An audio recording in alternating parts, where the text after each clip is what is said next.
In the early 20th century, Oscar Hartzell became the central figure in one of the most enduring confidence schemes of his time. Emerging from the American Midwest, he transformed a simple inheritance hoax into a massive international fraud by claiming access to a long-lost fortune linked to the legendary explorer Sir Francis Drake. Through persuasive letters and carefully constructed promises, Hartzell convinced thousands to invest, collecting millions while operating largely from London.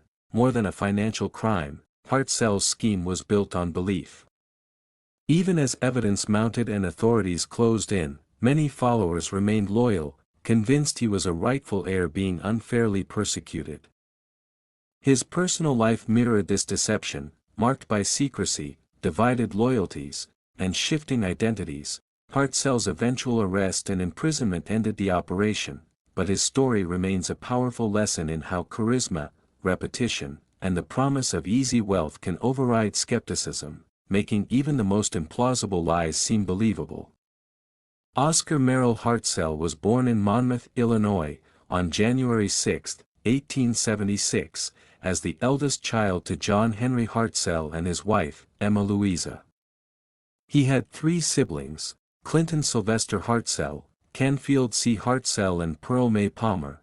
Hartzell worked on his family's farm, eventually inheriting it from his father following his death on September 14, 1905, at the age of 52.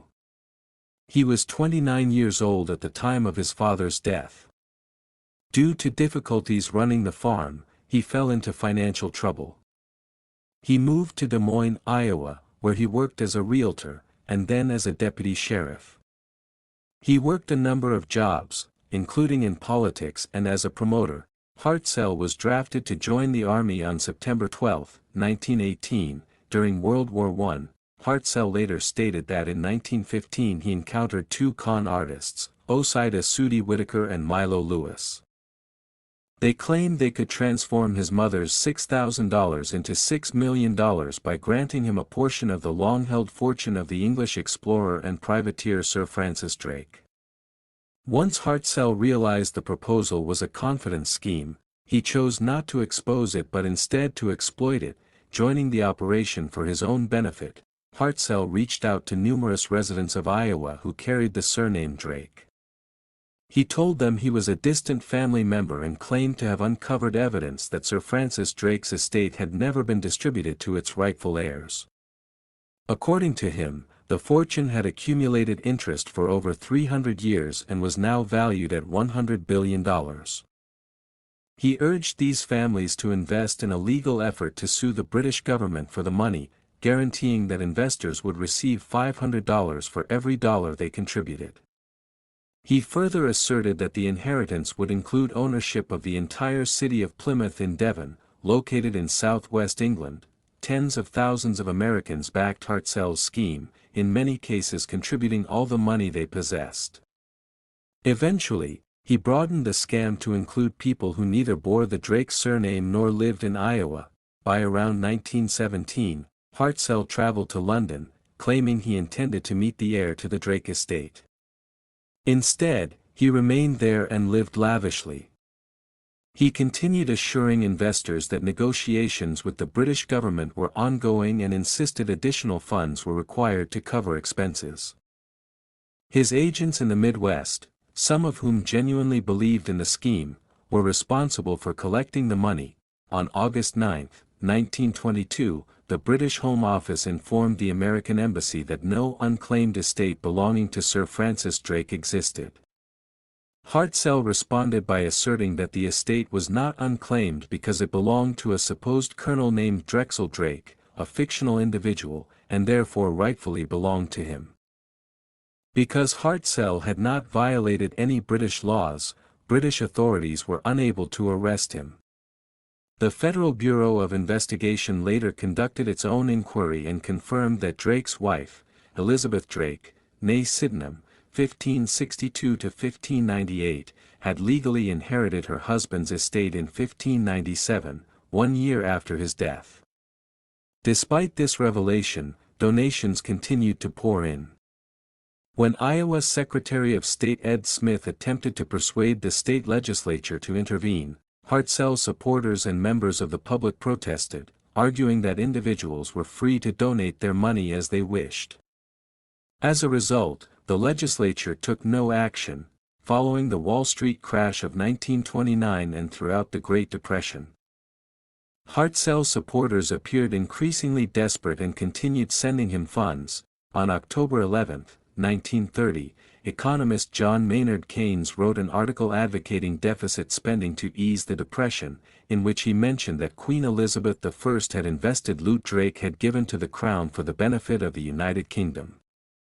Hartzell seized upon this statement as supposed validation of his claims, and his agents distributed copies of the article to followers across the United States. Eventually, United States Postal Service Inspector John Sparks, working with British authorities, detained several of Hartzell's agents and compelled them to expose the fraud. At the same time, Scotland Yard arrested some of Hartzell's British associates. Britain then deported Hartzell to the United States, where he was returned to Iowa to stand trial in 1933.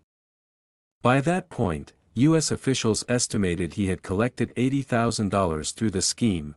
Hartzell was tried in Sioux City, Iowa, in 1933.